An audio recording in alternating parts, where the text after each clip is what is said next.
The first good news in months for homeowners, a rare sign of life in the spring selling season. Good morning, everyone. I'm Christine Romans. But the fact remains, the value of your biggest asset is down some 30% over the past few years. The housing market has changed, and so have you. What you need to know if you own a home, want to buy one, or rent. Plus, is it ever okay to walk away from that mortgage, even if you can afford to pay? Let's start with the American dream of owning a home. If you're a buyer, it's a dream market, but only if you can get the loan, with 10 of the nation's largest mortgage lenders denying almost 27% of loan applications last year. That's up from 23.5% in 2009. This is according to Wall Street Journal analysis. If you're a seller, it's a nightmare. Home prices rose slightly for the first time in 8 months. This according to the most recent S&P Case-Shiller 20-City Index. Now, that's the sign of life this spring I was telling you about, but don't get too excited. Prices are down 32% from their peak set in 2006. The chart tells the picture there. Homeownership also is at the lowest level now since 1998. Chris Mayer from Columbia University School of Business. Chris, is the worst behind us here? Depends where you live. I think in some of the coastal markets in coastal California, the Northeast, I think we really are starting to see things turn around in, places like Atlanta. But if you're in Florida, if you're in Nevada, if you're parts of California and, Arizona, it's hard to say that the worst is behind us. All real estate is local. You're absolutely right. I mean, taking the average home price in America is like taking the average temperature in America. I mean, it's different depending on where you live, and I get that. When we look at the way homeownership has declined to 1998 levels, not necessarily bad news, really, because maybe homeownership was bumped up too high for false reasons.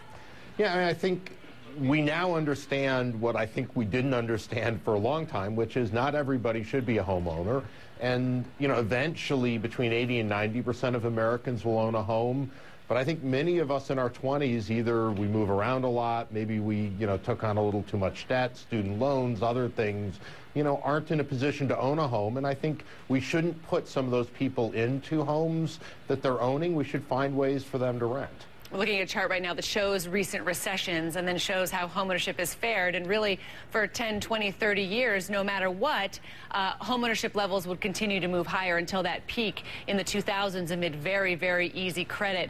Do you think more people are going to continue to shy away from buying a house because either they can't get the loan, as we saw in other statistics, or because they've changed their view of the American dream? Well, I think that, one of the interesting facts is if you look at people who went through the Great Depression and owned stocks, people who owned stocks in the Great Depression and lost all their savings, invested less in stocks for the rest of their lives. Right. So there is a little bit of, risk, I think, that, some of the people that have been really burned in housing are going to sort of think that they just don't want to own a home for a long time. There's a big but there, which is at the same time, owning a home is really a sign of financial stability if you're able to do it. And so I don't think it's going to be as bad as, the Great Depression evidence of people who just never invest in the stock market again. But, hopefully people are going to be a little more responsible about that decision. We can only hope.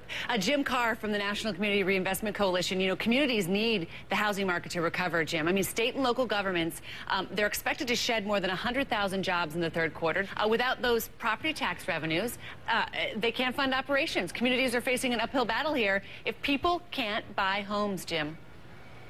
Right. Well, you're absolutely right. And the problem is not as if somehow things are leveling out. We're en route to another 2 million foreclosures this year and probably have at least another 2 million in the pipeline on top of that. And so despite the good news that you talked about earlier at the top of the show, the reality of it is that the more likelihood is that home prices are going to continue to slide through the end of this year. One good note is nice, but it doesn't make a song.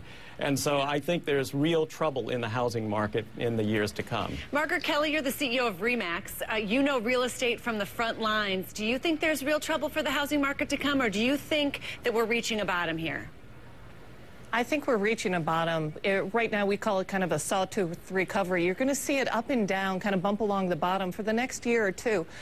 But unlike the Case-Shiller report, RE/MAX does a housing report. And Case-Shiller's, it's a 3-month average. The data we're looking at from them is from April.